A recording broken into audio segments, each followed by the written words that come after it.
का जो अभी सर्वे चल रहा है, तीसरा फेज़ जो अभी हुआ उसके बारे में एडीएम महोदय से मिले,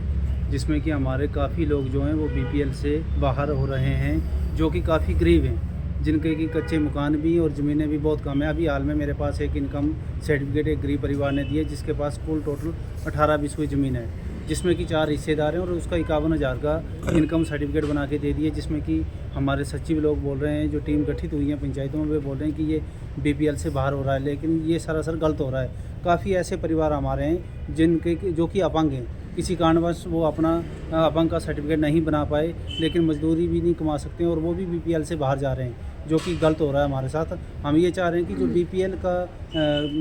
शर्तें रखी गई हैं उनमें कुछ चेंजिंग किया जाए, ताकि जो हमारे गरीब लोग हैं वो बीपीएल में आ जाएं।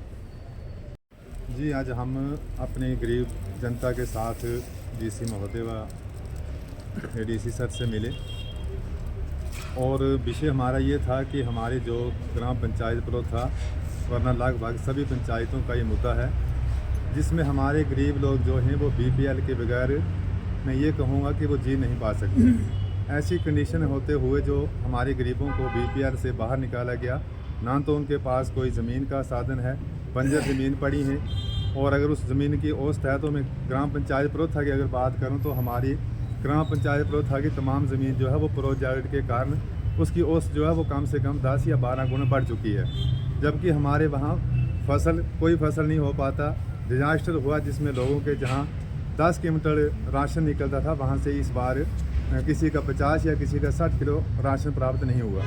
तो मेरी यही गुजारिश है डीसी महोदय से, प्रशासन से और सरकार द्वारा कि एक सर्वे ऐसा किया जाए कि वो घर घर जाकर गरीब लोगों की कंडीशन को जांचे, और जो कई लोग बीमार कई सालों से अंदर पड़े हैं, कई उदाहरण मेरे पास उसके बारे में है कि 6 साल 5 साल से गरीब पड़े हुए हैं और उनके पास कोई रोज़गार का साधन नहीं है। सिर्फ बीपीएल एक साधन था बीमार के लिए, रोज़गार के लिए और हमारे बच्चों के पढ़ाई के लिए। तो उससे गरीब ने जो हमारे गरीब जनता का गला काटा है, तो इससे बहुत